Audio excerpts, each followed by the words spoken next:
A couple of days ago, God of War Sons of Sparta released. It's a 2D Metroidvania action platformer set during Kratos' youth, acting as a prequel to the main series. There were rumors about this game for a while, but we never really got a clear look at it, and now it's finally here. The reception so far has been mixed, which honestly isn't surprising when it comes to new game releases. Some people are calling it a cash grab, others are straight up calling it trash. In this video we're going to check out the game, look at some of the takes surrounding it, as we always do on this channel, and figure out whether the hate is actually deserved, or if this is just another situation where people judged it too quickly. What is up, ladies and gentlemen, I am Pino, welcome back to my corner, guys.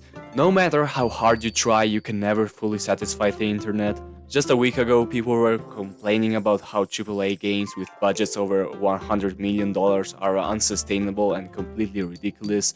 But then, when a lower budget game actually does come out and tries something different, the reaction looks like this. That's hypocrisy at its finest. The God of War creator David Jaffe says that 2D spin-off is boring, generic and total crap, questioning how this project was even approved at Sony Interactive Entertainment.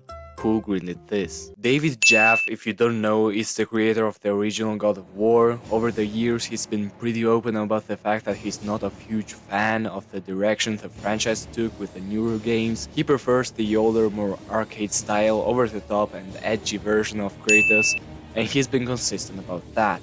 Now, when it comes to Sons of Sparta, he released a full video criticizing it. I haven't watched the entire thing, so I don't want to misrepresent what he said, but from what I've seen and from the general reaction online, he seems pretty critical of the game and its direction. At the same time, a lot of people are saying that he's just continuing this whole God of War hate campaign because he's no longer working on the franchise. Some believe his criticism comes from frustration over not being involved anymore. In my opinion, the game looks fine. I understand why some people, including David here, would call the art style generic. It is, we've seen this kind of style 1,000 times before, but honestly, I think it looks good. It fits the type of game it's trying to be, and overall, it gives off a solid vibe. It doesn't look groundbreaking, but it doesn't look bad either. God of War Sons of Sparta, first impressions after a few hours. Incredible art style, the game looks beautiful, love how the story is presented, feels fresh, gameplay is fun, it feels like a God of War game still with the music and characters, the interactions between Kratos and his brother are great, voice acting is very good, love everyone talks and not just text, OST is fire, Metroidvania style surprisingly works, map is structured good. Surprised how much effort they did in the DualSense features. It feels strange to say that I kind of grew up alongside Kratos, since you know the games are really kid-friendly. My first ever console was the PSP, and if you had one back then, you already know how hard that thing slapped. I still remember booting it up for the first time as a kid. It felt magical, and honestly I still turn it on every once in a while just for nostalgia. On the PSP, I had two God of War games, Chains of Olympus and Ghost of Sparta, and in Ghost of Sparta, the story dives into Kratos' long-lost brother. That's actually where the iconic red tattoo comes from. He painted it in honor of him. I don't think a lot of the newer fans even know that Kratos had a brother, especially those who got into the franchise during the Norse era, so I'm genuinely happy to see that part of his story being brought back to and reintroduced to a new audience. If there's one takeaway I want you to get from this video, it's two things. One, you can never satisfy the internet. No matter what you do, someone is going to complain. And two, most of the time, the people who hate, in this case the ones hating on the game, are way louder than the people who are actually enjoying it. As someone who played both the Greek trilogy and the Norse games, I'm honestly happy this game came out.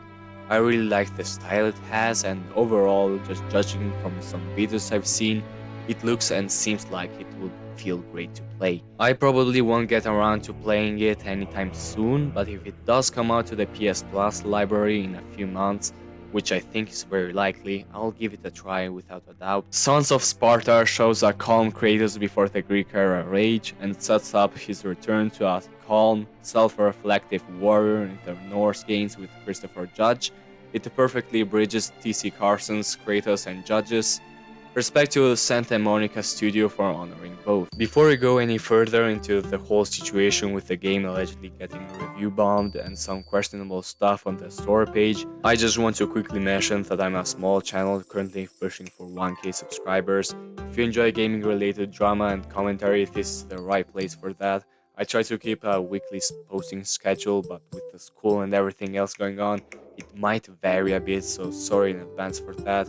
If you want to support me, please like this video, drop your thoughts on the game in the comments, and subscribe with the bell on so you don't miss any of my uploads. Alright, with that out of the way, let's get back into the video. Some people are trying to review bomb God of War Sons of Sparta. Each person here either first review or low score many Sony games and high score their platform games.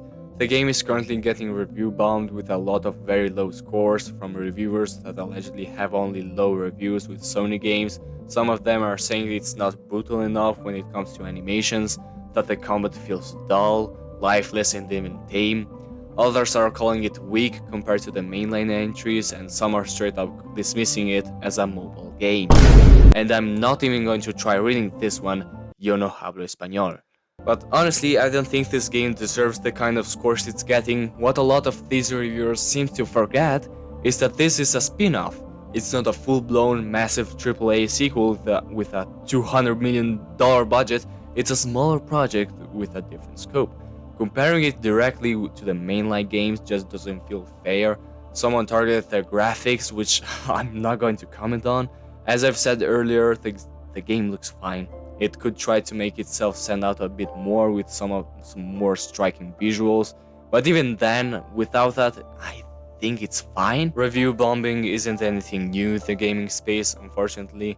It feels like every new release goes through this cycle now: hype, backlash, extreme scores, outrage, and it's a shame because it becomes harder to tell what's a genuine criticism and what's just noise. God of War Sons of Sparta, hard pass. PS Store lied with 1 to 2 players, it's single player only, refunds denied after download, combat's floaty and dull, bugs everywhere, 6 to 12 hour cash grab.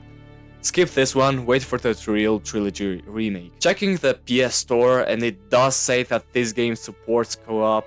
Now, this isn't the only person complaining that the co-op doesn't work. The PlayStation Store page for God of War Ghost of Sparta has generated quite a bit of confusion, as it lists support for 1 to 2 players without specifying that the local co-op can only be unlocked after completing the single-player campaign. Judging by the many complaints found on social media platforms like X.com and Reddit, many players bought the game thinking that they could play it together from the start, only to discover that only the single-player option was available.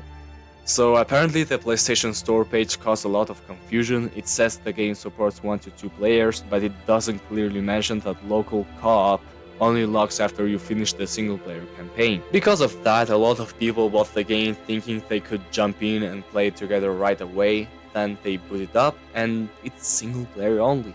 And obviously that didn't sit well with a lot of players. There are tons of complaints on X and Reddit from people who feel misled.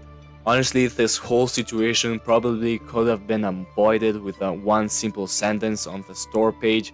Just clearly say that co-op is local only, there's no online, and it unlocks after finishing the single player campaign. That's it. Apparently Santa Monica did try to clarify things on social media, but for a lot of people that wasn't enough. The tweet also mentions the bigger upcoming project, which is the remake of the Greek trilogy, which I am very hyped for. Those are some games that really do deserve a remake, and players have been asking for it for a long time. It does make me wonder whether this smaller release is partly meant to build momentum for the bigger remake project. The timing is pretty interesting. I'm seeing whining that God of War Sons of Sparta is overpriced and that the pixel art style is off-putting. Holy shit, you people literally proved my point. You people can't stand anything that isn't ultra hyper-realistic nowadays. Y'all missing out, shake my head. Sons of Sparta gets better the further you go, combat opens up, the platforming evolves, and you get more tools to play with. It really has that Greek God of War feel to it.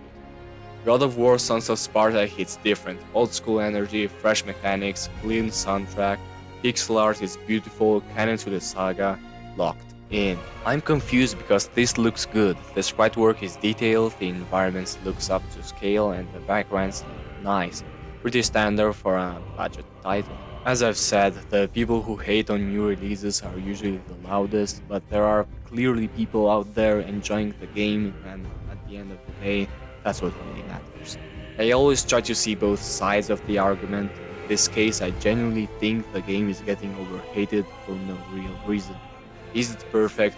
Probably not, but the reaction feels way bigger than what the game actually deserves. Thank you so much for listening to me ramble for the past few minutes. If you enjoyed the video, you already know what to do. All my socials are in the description if you want to reach out or send me fan art.